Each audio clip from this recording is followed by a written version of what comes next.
सध्या मार्केटमध्ये महागाईची परिस्थिती असताना किंवा सध्या मार्केटमध्ये इन्फ्लेशन आहे, पेट्रोलचे डिझेलचे दर वाढलेत सर, आणि अशा परिस्थितीमध्ये आपण नवीन व्यवसाय सुरू करायला हवा का, या प्रश्नाविषयी आज आपण स्पेशली चर्चा करणार आहोत. आणि समजा नोकऱ्या गेल्याच किंवा समजा महागाई झाली किंवा हा फॅक्टर जर कंट्रोलमध्ये आला नाही, अशावेळी कोणते बिझनेस सुरू केले पाहिजेत, कोणत्या बिझनेसला येणाऱ्या काळामध्ये स्कोप राहील, आणि जरी सरकार या दृष्टीने पावलं उचलत असलं तरी आमच्या मनामध्ये कुठंतरी भीतीचं वातावरण आहे. या भीतीला कसं कमी करावं याविषयी किंवा ही जी चिंता आहे, पण मग आता नवीन व्यवसाय सुरू केल्यावरती आम्हाला जमेल का, ही जी टेन्शन्स आहेत याच्यावरही मी तुम्हाला नक्की कशी मदत करू शकतो हे मी आज सांगणार आहे. नमस्कार, मी अमित रमेश मखरे. 2011 पासून म्हणजे जवळजवळ 15 ते 16 वर्ष झाली चावडीच्या माध्यमातून आम्ही ट्रेनिंग, कन्सल्टिंग आणि एक प्रकारची इकोसिस्टीम जे व्यावसायिकांना, उद्योजकांना, दुकानदारांना, बिझनेसमनला देण्यासाठी चावडी आणि चावडीच्या संलग्न कंपन्या करतात. आत्ताचा प्रसंग राष्ट्रीय आहे, कारण आपल्या संपूर्ण देशामध्ये सध्या पेट्रोल डिझेल वाढीचे संकेत दिसत आहेत. पेट्रोल महागलं आहे. आत्ताच्या जेव्हा मी हा व्हिडिओ करतोय साधारण 112-113 रुपयाला पेट्रोल गेलं आहे.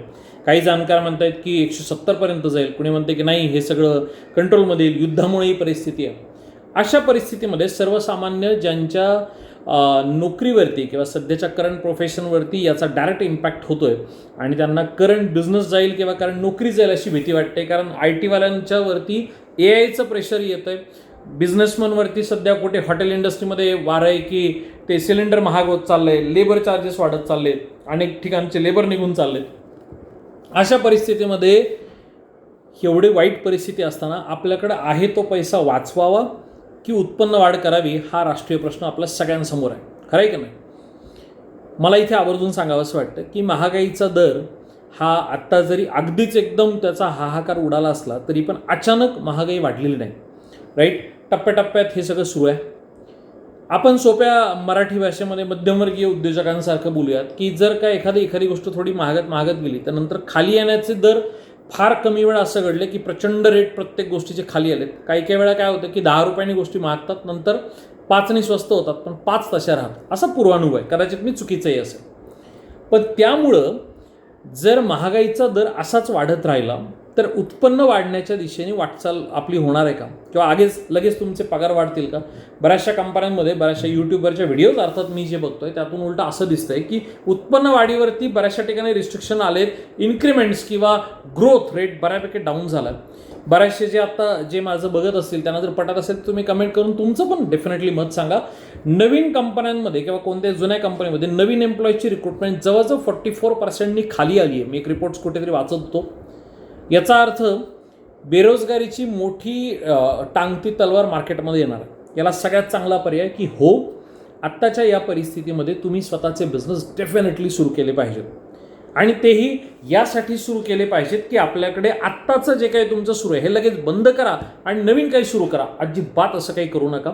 सगळ्यात महत्त्वाचं लक्षात ठेवा, आपल्याला अशा परिस्थितीमध्ये सगळ्यात महत्त्वाचा निर्णय घ्यावा लागेल की आपल्याला पॅसिव्ह साईडला एकतर बिझनेस सुरू करावे लागतील किंवा आपल्याला साईड बिझनेस सुरू करावा लागेल. दोन्ही महत्त्वाच्या गोष्टी आहेत. म्हणजे पॅसिव्ह साईडला बिझनेस करणं म्हणजे नेमकं काय की बाबा रे, जिथे तुमचा फुल टाईम जॉब चालू आहे आणि साईड बाय साईड तुमचा बिझनेस होत राहील, किंवा नंबर 2 साईड बिझनेसेस सुरू करावा लागेल. If you are doing existingly any business, एका स्ट्रीममध्ये बिझनेस करताय, शक्यतो प्रयत्न करा सेम स्ट्रीममध्ये दुसरा बिझनेस करू नका. समजा तुम्ही मॅन्युफॅक्चरिंग इंडस्ट्रीमध्ये असाल आणि समजा एक्झाम्पल सांगतो, समजा तुम्ही फूड लाईनमध्ये असाल तर सेम फूड लाईनमध्ये जाऊ नका, दुसऱ्या स्ट्रीममध्ये बिझनेस ओपन करून ठेवा. कारण कोविडसारखं मलाही फारशा गोष्टी माहीत नाहीत पुढे काय आपल्या ताटात वाढून ठेवलं. ठीक आहे, सरकारच्या दृष्टीने प्रयत्न करत आहे, परिस्थिती काय करायची काही दिवसांनी आटोक्यात सुद्धा येईल, ॲग्रीड. पण तोपर्यंत आपल्या मध्यमवर्गीयांची किंवा ज्यांचं हातावरचं पोट आहे किंवा ज्यांचं नोकरीवरती घराचा हप्ता, बँकेचं लोन सगळं चालू आहे, त्यांच्यासाठी मात्र निर्णय घेण्याची योग्य वेळ. अशाच वेळी तुम्हाला मार्केटमध्ये इन्फ्लेशन झालं किंवा अगदी काही लोक इकॉनॉमिकल लॉकडाऊन होईल असंही काहीसं जे म्हणतात, अशा परिस्थितीमध्ये लोक इकॉनॉमिकल लॉकडाऊनचा खरा अर्थ आहे हे कोविडसारखं लॉकडाऊन नसेल, जरी झालं तरी शक्यतो होऊ नये, अर्थात माझी ती इच्छा, पण समजा झालं, आपण दोन्ही पॉसिबिलिटीवरती डिस्कस करू. समजा झालं तर मला वैयक्तिक असं वाटतं की फूड सेक्टर असेल, खाणपानाच्या गोष्टी असतील किंवा बेसिक नीड्समधल्या ज्या गोष्टी असतील त्यांच्यावरती कोणतीही गदा येणार नाही. इनफॅक्ट मी हेच वाक्य कनेक्टेडली करेल की AI मुळं जरी नोकऱ्या जात असल्या तरी AI तुमच्या ब्ल्यू कॉलर जॉब्सवरती किंवा जिथे तुमचं स्किल होतं, जसं ग्राफिक डिझायनिंग हे पहिले स्किल होतं, त्या स्किलला रिप्लेस करणारं AI तंत्रज्ञानाने आता इमेजेस डायरेक्टली AIच्या वेगवेगळ्या टूल्स माध्यमातून मिळतात. मग त्या परिस्थितीमध्ये जिथे ब्ल्यू कॉलर जॉब्स आहेत त्यांना अडचणी डेफिनेटली येऊ शकतात, पण ज्या नीडवाल्या ज्या गोष्टी आहेत, ज्या प्रॉडक्ट बेस्ड गोष्टी आहेत, त्याच्यामध्ये डेफिनेटली संधी भरपूर आहेत. राईट. आता सर्व्हिस सेक्टरमध्ये सुद्धा संधी आहेत. एक्झाम्पली आपल्याकडे आपण अशाच, कारण ह्या सगळ्या अपॉर्च्युनिटीचा अंदाज घेऊन मला असं वाटलं की आता मार्केटमध्ये सगळ्यात जास्त गरज पडणार आहे, कारण अनेक लोक उद्योजक प्रोसेसमध्ये येणार, स्वतःचा उद्योग सुरू करण्याचा विचार करणार. आणि खरंच सांगतो, मनापासून सांगतो, जरी माझा बिझनेस आहे म्हणून हवं तर गृहीत धरा, म्हणजे काही लोकांना तसंही म्हणायचा स्कोप आहे, पण मनापासून एक सांगतो, आता खरंच ही योग्य संधी आहे तुमच्याकडे एक साईड बिझनेस किंवा पॅसिव्ह बिझनेस तुमचा उभं राहण्याची. मी मान्य करतो की तुमच्याकडे 2-5 लाख रुपये असतील तर तुम्ही पुढच्या काळासाठी ते सेव्ह करून ठेवत असाल, पण नेहमी असं सांगितलं जातं पैसा सेव्ह केल्याने वाढत नाही, तर पैसा गुंतवल्याने वाढतो. खरं की खोटं आहे? तुम्हाला काय वाटतं? तुमचं मत आज मला खरंच ऐकायचं आहे. मनापासून तुमच्या जी काही मतं आहेत, तुमचं या संपूर्ण घटनाक्रमाविषयी जे तुम्हाला वाटतं ते ऐकून घ्यायचं आहे. मला जर विचाराल, आणि मी जे सकाळचं माझं 6:30चं सेशन करतो, ज्यामध्ये कसल्याही प्रकारची आज उद्या आणि भविष्यात आम्ही चार्जेस घेत नाही, मोफत करतो, ते याच लोकांसाठी करतो ज्यांच्या मनामध्ये भीती असते, टेन्शन असतं, स्ट्रेस असतो. सर मला कसं करता येईल, काय करता येईल? या लोकांच्या मनामधली भीती कमी करण्यासाठी आम्ही एक सकाळी 6:30 वाजता झूम ॲपवरती सेशन करतो, ज्याचं बिझनेस मॅनिफेस्टेशन सेशन असं नाव आहे. जर तुम्हाला इंटरेस्ट असेल तर मी डिस्क्रिप्शनमध्ये लिंक दिली आहे, तिथे तुम्ही कनेक्ट करा, तुम्हाला त्या सेशनला जॉईन करता येईल.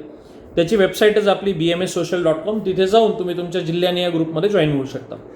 आता महत्त्वाचं काय, कोणते बिझनेस करता येतील हाही मोठा प्रश्न आहे. बिझनेस तर करायचे हे तर डेफिनेटली, कारण उत्पन्न वाढलं तर जरी महागाईचा रेट, इन्फ्लेशन रेट जरी वाढत राहिला तरी मग त्याचा आपल्यावरती फारसा परिणाम होणार नाही. मी असं मगाशी सांगितलं की फूड सेक्टर असेल किंवा ॲग्रिकल्चर सेक्टर असेल किंवा नीड बेसिसवरचे जे बिझनेस असतील, अशा बिझनेसला एक्सप्लोर करा. तुम्हाला अगदी नाही सुचलं किंवा याच्यातल्या काय अपॉर्च्युनिटीज या नाही सुचल्या, मग माझा कमर्शियली प्रॉस्पेक्ट या सगळ्या व्हिडिओजमध्ये असतो आहे, कारण माझंही पोट या सेक्टरमधून भरतं. त्यामुळे प्रामाणिकपणे सांगतो, मग आमच्याकडे उद्योग मंथनसारखा प्रोग्राम आहे किंवा आमच्याकडे आम्ही आता या अपॉर्च्युनिटीचा मी कसं गेनिंग करायचं ठरवलं तेही मी सांगतो आवर्जून, की आमच्याकडे आम्ही आता प्रत्येक तालुक्यामध्ये, कारण मला माहिती आहे की मोठ्या प्रमाणात लोक व्यवसायात येणार आहेत, व्यवसायाच्या रिलेटेड त्यांनाच वेगवेगळ्या सर्व्हिसेस लागणार आहेत, आणि इथे आम्ही आता आमचं एक फ्रँचायझी मॉडेल लॉन्च केलं प्रत्येक तालुक्यासाठी. इन्व्हेस्टमेंट छोटी आहे, हा एक बिझनेस अपॉर्च्युनिटी म्हणून तुम्ही बघू शकता. 2 ते 3 लाख रुपयाची बेसिक इन्व्हेस्टमेंट आहे. या 2-3 लाख रुपये इन्व्हेस्टमेंटमध्ये एक ऑफिशियल 15 वर्षाचा या सेक्टरमधला, कारण आता डिमांड याची क्रिएट होणार ना, बिझनेसमध्ये लोक उतरणार आणि त्यांना फक्त आपण ट्रेनिंग नाही देतो, आपण ट्रेनिंग देतो, आपण डॉक्युमेंटेशन सपोर्ट देतो, एखादा बिझनेस सुरू होत असेल तर त्याला ब्रँडिंग सपोर्ट देतो, त्याला मार्केटिंग सपोर्ट देतो, चार्जेबल सगळ्या फॅसिलिटी आहेत, एम्प्लॉई सपोर्ट देतो, डिजिटल मार्केटिंग सपोर्ट देतो, त्यानंतर डीलर डिस्ट्रीब्युटर डेव्हलपमेंट करायचं असेल तेही करतो. त्यांना कोणत्याही उद्योजकाला, व्यावसायिकाला त्याच्या बिझनेससाठी जे काही लागतं ते या फ्रँचायझीच्या माध्यमातून आपण देणार. महिना जर चांगलं काम केलं, कष्ट केले, तर 4-5 लाख रुपये जर टर्नओव्हर झाला, अर्थात हा मी कमीच सांगतोय, पण 4-5 लाख रुपये टर्नओव्हर झाला तर 1.5-2 लाख रुपये मार्जिनही मिळेल. त्यामुळे हे मॉडेल पण चांगलं आहे. ज्यांना असंही काही वेगळं करायचं आणि प्रूव्हन मॉडेलवरती काम करायचं, आणि आता डिमांड तर मार्केटला खूप छान जनरेट होणार आहे, सो या बेसिसवर या बिझनेसमध्ये पण अपॉर्च्युनिटी चांगली. हा सर्व्हिस सेक्टर जरी असला तरी हा व्यवसाय पूरक बिझनेस आहे चावडीचा, त्यामुळे हाही बिझनेस चांगला चालू शकतो आणि एक चावडी पूर्ण इकोसिस्टम आहे, हेही तुम्हाला दिसेल. सगळ्यात महत्त्वाचं आहे, ॲग्रिकल्चर आणि फूड सेक्टरमधल्या बिझनेसवरती फोकस करा. आपलं चावडी.com जर तुम्ही वेबसाईट बघितली तर याच्यातल्या बऱ्याचशा बेसिक आयडियाज, किंवा आपला हा यूट्यूब चॅनल बघितला त्यातल्या बऱ्याचशा फूड बेस्ड बिझनेस कोणते, ॲग्रिकल्चर बेस्ड बिझनेस कोणते, याची बेसिक आयडिया मिळेल. व्हिडिओ बघितल्यानंतर जेव्हा तुम्ही कॉल सेंटरला फोन कराल तेव्हा अग्रणी सांगतो, आम्ही कोणत्याही स्वरूपात फ्रीमध्ये वगैरे काही माहिती देत नाही. माझंही पोट आणि माझ्या संपूर्ण टीमचं पोटही याच्यावरच भरतं. हे थोडं ऐकायला त्रासदायक किंवा कठीण वाटेल किंवा कदाचित मी चुकत असेल, पण आम्ही प्रॉपरली पेड कन्सल्टेशन करतो किंवा आम्ही पेड ट्रेनिंग देतो. याच कारणासाठी जर कोणती पेड बेसिसची सर्व्हिस हवी असेल तर कॉल सेंटरला फोन करा. माहितीसाठी असं काही आमच्याकडे ऑप्शन उपलब्ध नाही की बेसिक तुम्ही पहिले माहिती द्या मग मी ठरवतो की तुमचं ट्रेनिंग घ्यावं का, तर तसाही काही ऑप्शन माझ्याकडे उपलब्ध नाही आहे. सो आम्ही काय काय सर्व्हिसेस देतो याची बेसिक माहिती माझी टीम तुम्हाला देईल, पण त्यानंतर पेड ट्रेनिंग्स अँड कन्सल्टेशनमध्ये आम्ही एंड टू एंड सगळी हेल्प करतो, हेही आवर्जून लक्षात राहू दे. फायनल डायग्नोसिस आहे बॉस, खरंच हा 2026चा हा जो काही जून महिना आहे तुम्ही 1000% व्यवसायामध्ये उतरायला हवं. यासाठी, कारण जर तसं नाही केलं आणि आहे तो हातातला जो काही उत्पन्नाचा सोर्स आहे किंवा उत्पन्नाचं साधन आहे ते जर चुकून मुकून डिस्टर्ब झालं तर तुमच्या कुटुंबावरती गदा येऊ शकते. त्यामुळे संसाराची दोन्ही चाकं कदाचित चालावी लागतील. कदाचित जर शक्य असेल तर घरातल्या प्रत्येकाला वेगवेगळे नोकरी किंवा वेगवेगळ्या व्यवसायांकडे जावं लागेल. नॉट नेसेसरी की बिझनेसच करावे. बिझनेस एक स्वतःचं राहील, नोकरीची परत पुन्हा एकदा खात्री नसते, हा आपल्याकडे माइंडसेट आहे. आणि एकदा जर हे उभं राहिलं तर डेफिनेटली 1 लाख 2 लाखापासून तर साधारण 20-25 लाखांपर्यंत या छोट्या कॅपॅसिटीमध्ये भरपूर सारे बिझनेस उभे राहू शकतात. त्यामुळे विचार करा, अजिबात घाबरू नका. पैसा सेव्ह करून ठेवल्याने तो वाढणार नाही. आपल्याला आपल्या मुलाबाळांचं त्यांच्या फ्युचरसाठी इन्व्हेस्टमेंट करून उत्पन्नाचे सोर्सेस वाढवावे लागतील. तेव्हा कुठेतरी आपला या सगळ्या प्रक्रियेमध्ये निभावलं जाऊ शकेल. तुम्हाला काय वाटतं? तुमचं विचार, तुमचं मत, तुमचं मन नक्की कमेंट करा. आणि जर कोणत्याही प्रोफेशनल सर्व्हिस लागत असेल तर चावडीला फोन करा. चॅनल पार्टनर फ्रँचायझीविषयी तुमच्या तालुक्यात जर तुम्हाला घ्यायचं असेल तर त्याची मी कॉन्टॅक्ट लिंक किंवा त्याचं डिस्क्रिप्शन लिंक मी दिलं आहे. सकाळच्या सेशनची लिंकसुद्धा मी खाली डिस्क्रिप्शनमध्ये तुम्हाला देतो. सो विचार करत बसू नका, कृती करा. आणि कृती करायला जर घाबरत असेल तर सकाळी 6:30च्या सेशनला जॉईन करा. धन्यवाद.